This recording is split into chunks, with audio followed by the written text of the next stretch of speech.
Hello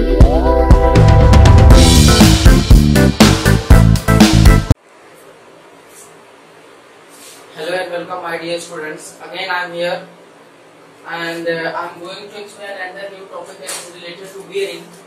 And in previous lecture we have discussed about the types of ball bearing. And now I am going to explain another new topic that is related to the roller bearing.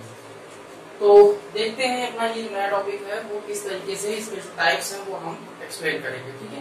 तो यहाँ पे देखिए जो types of roller bearing है, types of roller bearing में basically there are 4 types of bearing: cylindrical roller bearing, and second is the spherical roller bearing, third is the radial roller bearing, and fourth is the taper roller bearing. These are the 4 more important types of bearing that is related to the types of roller bearing. तो यहाँ पे one by one हम करके explanation इसका देखते जाते हैं, कहाँ किसका यूज है, क्या एडवांटेजेस है, डिसएडवांटेजेस हैं और कैसे ये है, कौन सी बेयरिंग किस तरह से काम करती है। तो इसमें सबसे पहला है सिलेंड्रिकल रोलर बेयरिंग। देखिए सिलेंड्रिकल रोलर बेयरिंग के बारे में अगर हम बात करें तो इस तरह की जो बेयरिंग होती है बेसिकली वहां पर यूज होती है जहां पे बहुत ही कम स्पेस में हमें बहुत ज्यादा हैवी लोड कैरी करना होता है, ठीक है। तो इस तरह की कंडीशंस के लिए हम यूज करते हैं सिलेंड्रिकल रोलर बेयरिंग। अब करते क्या है, ये बहुत हैवी लोड एक्वायर करे, उसको कैरी करे। तो सिलेंड्रिकल रोलर बेयरिंग जो होती है एक्चुअली इसमें हम जो बॉल बेयरिंग होती है उसको सिलेंड्रिकल जो कंटेंट होते हैं, सिलेंड्रिकल जो एलिमेंट होता है उसके थ्रू रिप्लेस कर देते हैं। तो यहाँ पे बॉल बेयरिंग में क्या होता है कि जो भी रेसिस होता है उस रेसिस पॉइंट में बॉल और रेसिस पॉइंट के बीच में एक पॉइंट कांटेक्ट होता है, यानी हम पॉइंट कांटेक्ट को फाइनली रोलिंग कांटेक्ट से लाइन कांटेक्ट से, नॉट द रोलिंग कांटेक्ट, वहां पे लाइन कांटेक्ट से हम रिप्लेस कर देते हैं। तो इस तरह से यानी कि हम बॉल की जगह सीधे रोलर यूज करते हैं, जो रोलर एलिमेंट होता है वो यूज करते हैं। तो इसकी कंडीशन में क्या होता है कि जो रोलर्स होते हैं वो थोड़े छोटी साइज के शॉर्ट रोलर्स होते हैं जिनको हम इसमें यूज करते हैं। और ये जो रोलर्स होते हैं वो किसके थ्रू गाइडेड होते हैं, ये गाइडेड होते हैं केजेस के थ्रू। क्योंकि हमने पहले ही कहा कि जो भी रोलर्स लगाए जाते हैं, बॉल्स लगाए जाते हैं, उनको उसकी पोजीशन पर रिटेन करने के लिए रिटेनर यूज करते हैं या फिर क्या यूज करते हैं, जो केजेस होते हैं। अब केज क्या है ये जरा हम समझते हैं। जैसे आपने देखा कि यहाँ पे इस तरह से रोलर्स लगाए गए हैं तो इसके बाहर से 2 पट्टी टाइप की लगा दी जाती है दोनों तरफ, ये होता है एक्चुअली केजेस जो उसको सपोर्ट करता है और गाइड करता है, ठीक है। तो इस तरह से जो सिलेंड्रिकल रोलर बेयरिंग है उसको हम यूज करते हैं। तो सिलेंड्रिकल रोलर बेयरिंग जो उसके क्या एडवांटेजेस हो सकते हैं अगर हम इसकी बात करें तो देखिए हमने पहले ही कहा कि जो बेयरिंग है ये इस तरह की बेयरिंग में कॉन्टैक्ट कैसा होता है, लाइन कॉन्टैक्ट। लाइन कॉन्टैक्ट कैसे समझिए, जैसे मान लीजिए ये रोलर है, this is the type of cylinder, ठीक है, और इसमें लाइन कॉन्टैक्ट हो रहा है ये पूरा। तो ये सरफेस देखिए इन दोनों के बीच में यहाँ पे ये कॉन्टैक्ट कैसा आ रहा, लाइन कॉन्टैक्ट आ रहा। तो लाइन कॉन्टैक्ट होने की वजह से जो रेडियल लोड होता है वो इसका कैरी करने की कैपेसिटी इसकी ज्यादा होती है, यानी कि due to the line contact ये हमेशा radial load, high radial load carry करता है। दूसरा ये है कि ये बॉल बेयरिंग जो होती है उसकी कंपैरिजन में रिजिड ज्यादा होता है, यानी इसकी रिजिडिटी जो होती है वो as compare to the ball bearing वो ज्यादा होती है। थर्ड वन इज दैट कि कोफिशिएंट ऑफ फ्रिक्शन इसका जो होता है वो बहुत ही कम होता है, लोवेस्ट होता है जितनी भी टाइप्स ऑफ बेयरिंग आप यूज करते हैं उनके कंपैरिजन में। तो इसलिए इनको बहुत ही हाई स्पीड जो अगर हमें बहुत ही हाई स्पीड एप्लीकेशन देना है तो हाई स्पीड एप्लीकेशन के लिए भी हम इसको यूज करते हैं, क्योंकि कोफिशिएंट ऑफ फ्रिक्शन काफी कम है जिसकी वजह से फ्रिक्शन बहुत ही लो होगा। नेक्स्ट है अगर हम बात करें तो इस तरह की जो बेयरिंग होती है वो कोई भी थ्रस्ट लोड यानी एक्सियल लोड कैरी नहीं करती है। नेक्स्ट ये है कि जब ये चलती है तो this is more noisy, noise ज्यादा होती है इसमें, ठीक है। नेक्स्ट इसका है कांट एडजस्ट मिस अलाइनमेंट, यानी जो भी आप शाफ्ट इसमें यूज करेंगे उस शाफ्ट में अगर अलाइनमेंट है, अलाइन नहीं है, वो अलाइन नहीं होने का मतलब है कि अगर जैसे एक शाफ्ट इस तरह से है तो शाफ्ट में झुकाव अगर है जरा भी, ठीक है, मान लीजिए यहाँ बेयरिंग लगी, यहाँ बेयरिंग लगी है और शाफ्ट अगर सीधे सीधे लगा है तब तो ये आराम से चलेगी, नॉर्मल ऑपरेशन करेगी। लेकिन अगर ये अपने पोजीशन से कुछ डिग्री अगर डिफ्लेक्ट है, मींस थोड़ा सा एंगल बना रही है, तो ऐसी कंडीशन में ये बेयरिंग सस्टेन नहीं करती है, ठीक है। तो इस तरह से ये हो गया सिलेंड्रिकल रोलर बेयरिंग। नेक्स्ट हम बात करें स्फेरिकल बेयरिंग की। तो स्फेरिकल बेयरिंग क्या होती है, ये सेल्फ अलाइनमेंट टाइप की बेयरिंग होती है, ठीक है। सेल्फ अलाइनमेंट कहने का मतलब है कि अगर जो शाफ्ट आप यूज कर रहे हैं वो किसी थोड़े से एंगल पर भी हो तो इसमें जो ये बियरिंग होती है ये उस एंगल के पार्ट में जो फ्लक्चुएशन होता है उसको एडजस्ट कर लेती है। अगर मान लीजिए हम इसको अलाइनमेंट देना चाहते हैं तो अलाइनमेंट देंगे कैसे, कैसे ये अलाइनमेंट गेन करेगा, एक सेकंड।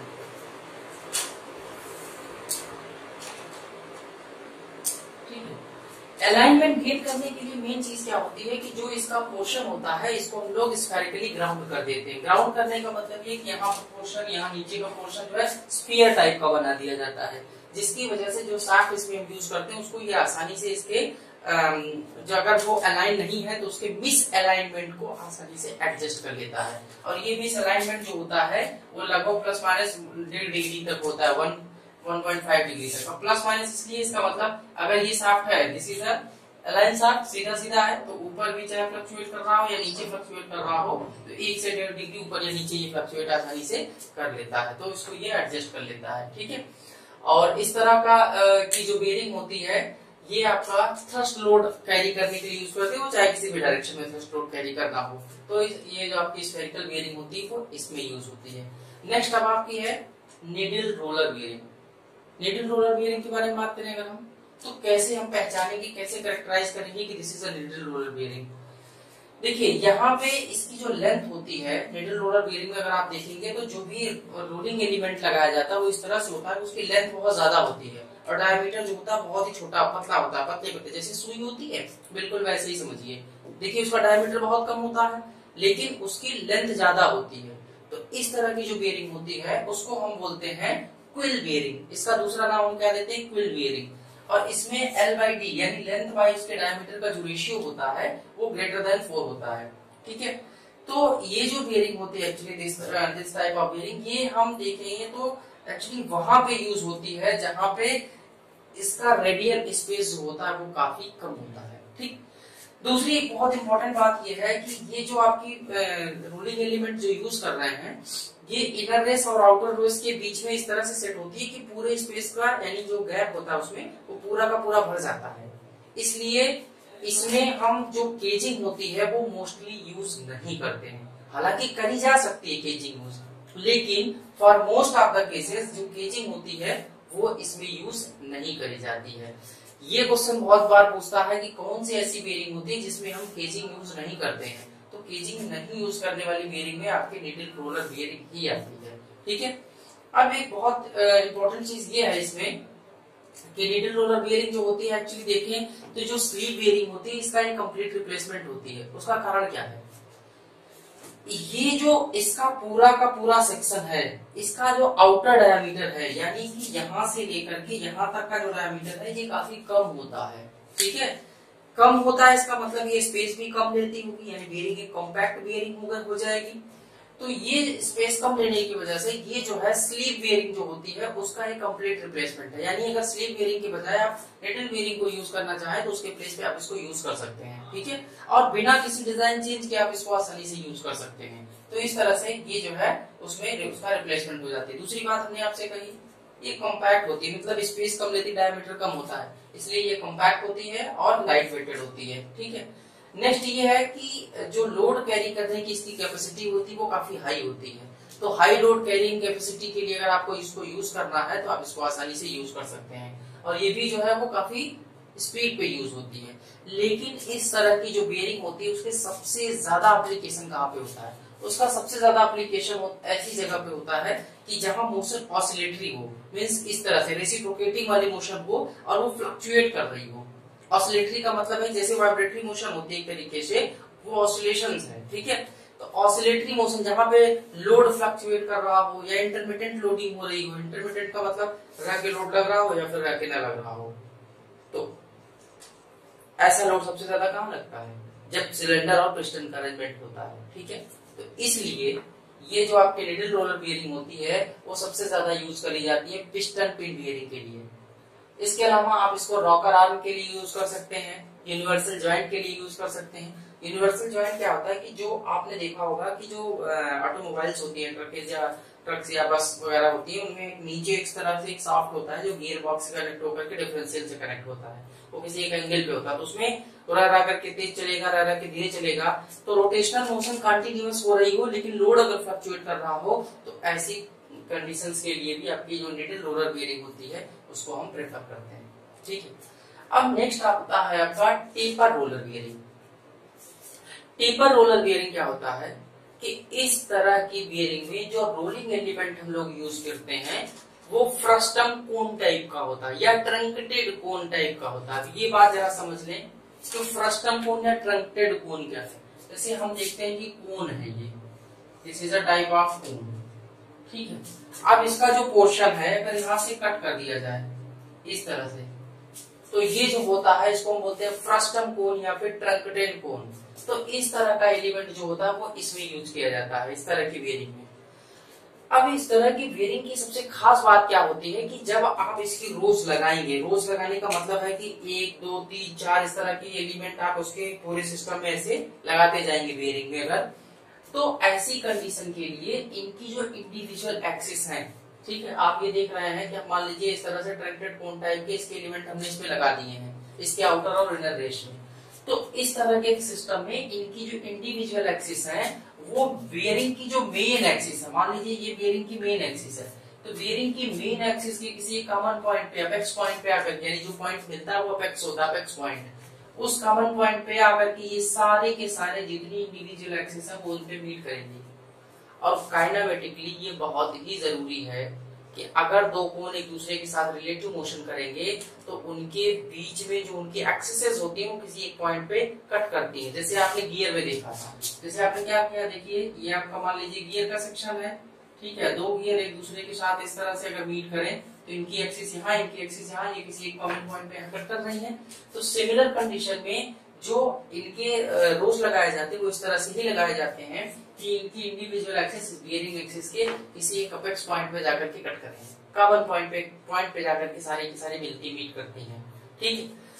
तो इस तरह की कंडीशन में फिर हो जाता ये है कि जो इंडिविजुअल आपकी लाइंस है उन पे एक रिएक्शन फोर्स लगते हैं, तो इनका ओवरऑल रिजल्टेंट रिएक्शन जो होता है वो इस तरह से लगता है कि हमेशा बियरिंग वाली जो लाइन होती है उस लाइन के साथ एक एंगल बनाएगा। इधर अगर लगेगा रिजल्टेंट तो ये इसके साथ एक एंगल बनाएगा, इधर लगेगा तो इसके साथ एक एंगल बनाएगा।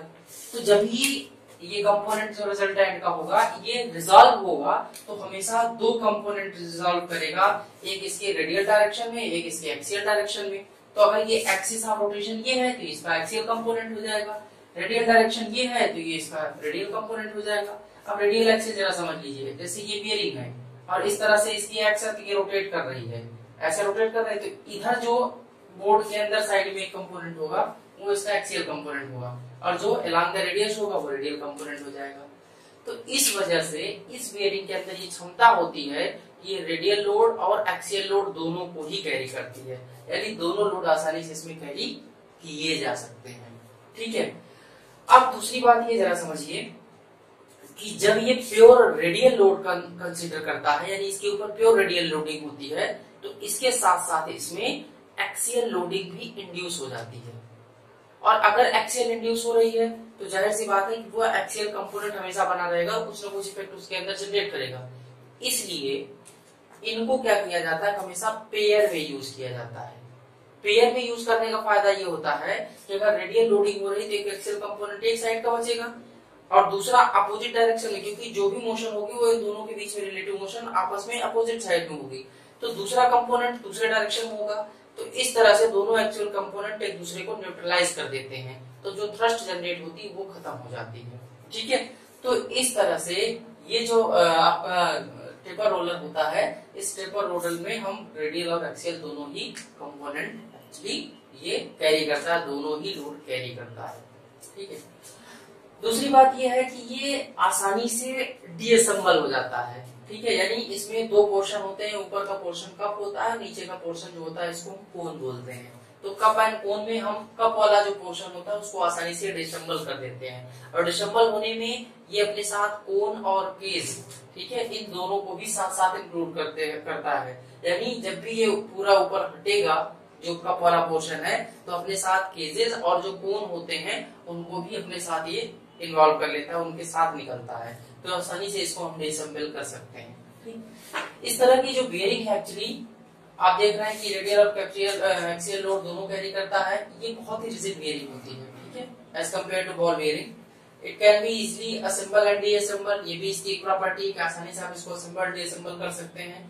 ठीक है, और दूसरी बात ये है कि इसकी सबसे बड़ी कमजोरी में पहले ही कहा कि ये जो है हमेशा जब भी यूज होगा वो पेयर में यूज होगा, क्योंकि पेयर में यूज नहीं करेंगे तो जो एक्सियल थ्रस्ट है वो न्यूट्रलाइज नहीं होगी और ये बेयरिंग में हमेशा फ्लक्चुएशन या प्रॉब्लम क्रिएट करेगी, जिसकी वजह से इसकी लाइफ काफी कम हो जाएगी। ठीक है, तो आई होप कि ये पूरी बात आपको समझ में आ गई होगी और इसको आप जो है और आगे 2-3 बार आप रिज्यूम करके पॉज करके आसानी से आप वीडियो को देखिए, तो जो भी बात आपको समझ में नहीं आई एक बार में वो आपको क्लियर जरूर हो जाएगी। तो आई होप कि आप इस बात को बताने के लिए कमेंट बॉक्स जरूर यूज करेंगे, तो कमेंट बॉक्स में आप अपनी बात जरूर लिखिएगा कि आपको बात समझ में आई या फिर नहीं आई। तो चलते मिलते हैं अपने नेक्स्ट वीडियो में। Thank you.